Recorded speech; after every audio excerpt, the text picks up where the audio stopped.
Hello students, आपके अपने channel study of maths में आपका स्वागत है। आज हम लोग पढ़ेंगे ट्रायंगल। 9th क्लास में हम लोग पढ़े हैं कॉन्ग्रुएंट ट्रायंगल। याद होगा डिफिनीशन तो, two triangles of equal shapes and sizes are called congruent triangles. मतलब ये दो ट्रायंगल है, इसका शेप सेम होना चाहिए और उसके बाद से इसके कॉरेस्पॉन्डिंग साइड्स, सभी कॉरेस्पॉन्डिंग पार्ट्स आपस में इक्वल हो गए। ए बी पी क्यू के equal A C, P R के equal B C Q R के इक्वल, और एंगल भी कॉरेस्पॉन्डिंग एंगल ए पी के इक्वल बी क्यू के इक्वल और सी आर के इक्वल।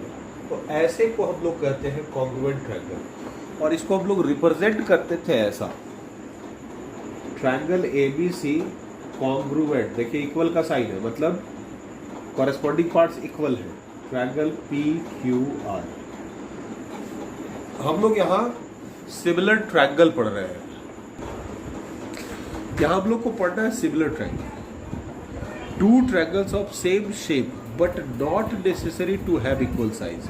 इनका साइज इक्वल हो, इसकी मतलब जरूरी नहीं है कि ये दोनों के साइज इक्वल हो भी सकते हैं लेकिन जरूरी नहीं है।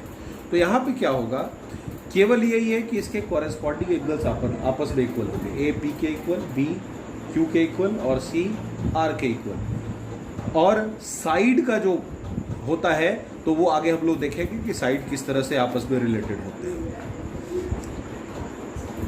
हाँ, तो यदि दोनों ट्रायंगल सिमिलर हो, ये दोनों ट्रायंगल अगर सिमिलर है तो सिमिलर को तो सबसे पहले हम लोग लिखते हैं ऐसा, triangle A B C similar. देखिए उसमें इक्वल का साइन साथ में दिए थे, यहाँ इक्वल का साइन नहीं होता ये। तो यदि दोनों ट्रायंगल इस तरह से सिमिलर हो तो फिर ये चीज होती है। पहला बात कि their corresponding angles are equal. जो भी इसके कॉरेस्पॉन्डिंग एंगल है वो आपस में इक्वल होते हैं। ए पी के इक्वल, बी क्यू आपस में इक्वल, सी आर के इक्वल, ये होगा। और साथ में their corresponding sides are in proportion या इन इक्वल रेशियो। मतलब जो कॉरेस्पॉन्डिंग साइड है अगर उसको रेशियो में कन्वर्ट करें, दोनों का रेशियो ले ले, तो वो आपस में इक्वल होते हैं। ये बाई ये बाई ये और ये बाई ये आपका प्रॉपर्टी है कि अगर ट्रायंगल सिमिलर हो तो ऐसा होगा। और वाइस वर्सा, मतलब अगर ट्रायंगल सिमिलर है तो ये दोनों फैक्ट्स होंगे। यदि इनमें से एक भी फैक्ट होगा तो ट्रायंगल सिमिलर होंगे। अगर उनके कॉरेस्पॉन्डिंग साइड्स आपस में उनका प्रोपोर्शन हो, आपस में इक्वल प्रोपोर्शन में हो तो ट्रायंगल सिमिलर होंगे, और उनके कॉरेस्पॉन्डिंग एंगल्स इक्वल अगर हो जाए तो भी दोनों ट्रायंगल आपस में सिमिलर होंगे। ये इसकी प्रॉपर्टी है। अब हम लोग थ्योरम पढ़ते हैं। हमारा जो थ्योरम है वो है थेल्स थ्योरम, जिसको कि एक मैथमेटिशियन थे जिनका नाम था थेल्स। उन्होंने इसके स्टेटमेंट और प्रूफ को बताया था। इसको बेसिक प्रोपोर्शनैलिटी थ्योरम भी कहते हैं, शॉर्ट में बीपीटी। स्टेटमेंट है इसका कि if a line drawn parallel to one side of a triangle to intersect other two side, अगर पैरेलल ड्रॉ करें तो ये दो साइड को जिसको इंटरसेक्ट करता है एट अ डिस्टिंक्ट पॉइंट, अलग अलग पॉइंट पे इंटरसेक्ट करता है, तब then the other two side, तब जहां पर ये इंटरसेक्ट करता है उस पॉइंट के द्वारा इन दोनों साइड को इक्वल रेशियो में डिवाइड किया जाता है। मतलब यहाँ जो हमारे पास गिवन पार्ट है, ट्रायंगल में P Q parallel B C है, P Q parallel B C है, जहाँ पी आपका ए बी पर है, क्यू आपका ए सी पर है। प्रूफ करना है इक्वल प्रोपोर्शन, मतलब A P by P B is equal to A Q by Q C, यही आपको प्रूफ करना है। हमारा कंस्ट्रक्शन हम लोग एक कर रहे हैं अपने से, जरूरत के हिसाब से हम लोग जो है फिगर में कुछ बदलाव करते हैं, चेंजेस करते हैं, तो उसको कंस्ट्रक्शन के नाम से दिया जाता है, मैंने ऐड करते हैं उसमें। तो आपका क्या किया हम कि पी सी और बी क्यू को ज्वाइन करा दिए, and from Q Q M perpendicular A B is drawn. ये आपका कंस्ट्रक्शन है। आगे हम लोग प्रूफ देखते हैं। हमारा प्रूफ में हमको प्रूफ करना था A P by P B LHS part में।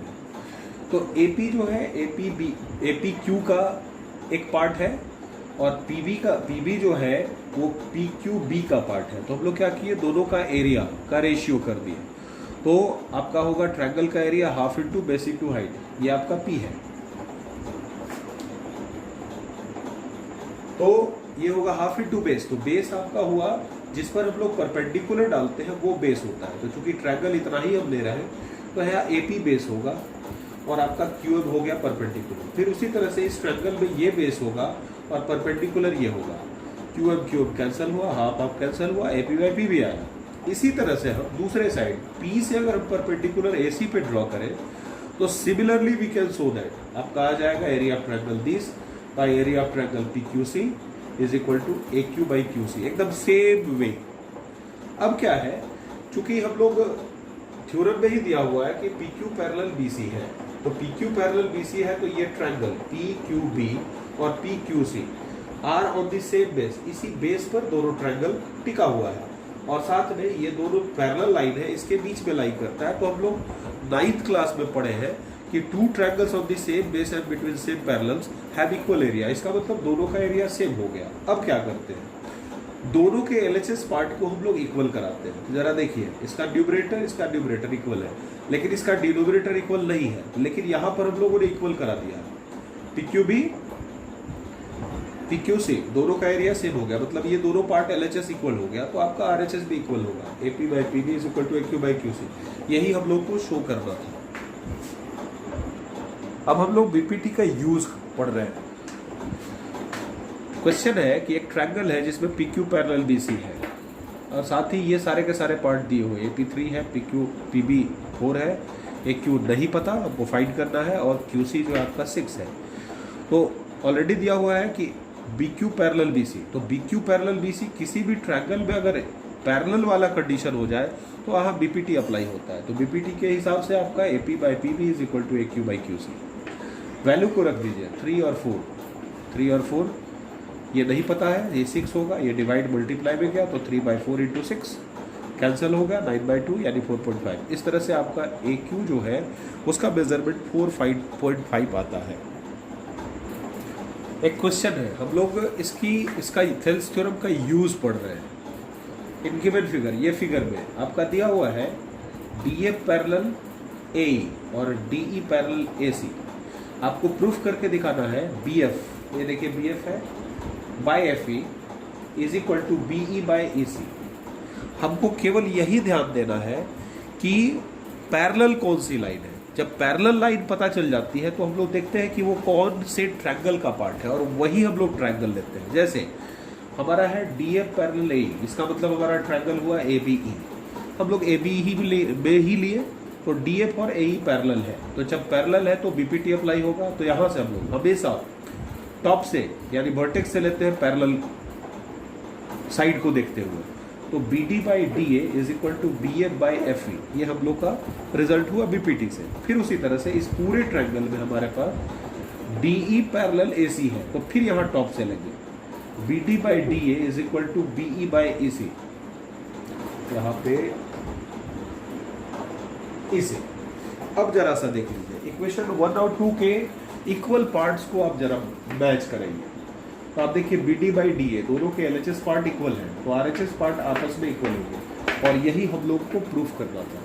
तो इस तरह से हम लोग बहुत सारे क्वेश्चन ऐसे होंगे जिसमें हम लोग इस बीपीटी का यूज करवा सकते हैं।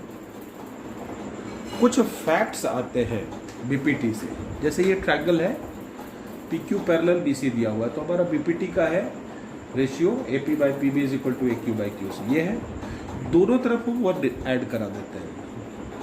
1 ऐड कराएंगे, एलसीएम लेंगे तो आपका पीबी यहाँ चला जाएगा, एलसीएम लेके A P by P B, फिर उसी तरह से A Q by Q C. अब जरा फिगर से इसको ऐड कराइए, ए पी में पी बी प्लस करा दिए, ए बी आ गया, पी बी वही रहा। उसी तरह से ए क्यू में क्यू सी प्लस करा दिए, ए सी आ गया बाई क्यू सी। अब जरूरत के हिसाब से इस फैक्ट्स का भी इस्तेमाल हम लोग क्वेश्चन बनाने में कर सकते हैं।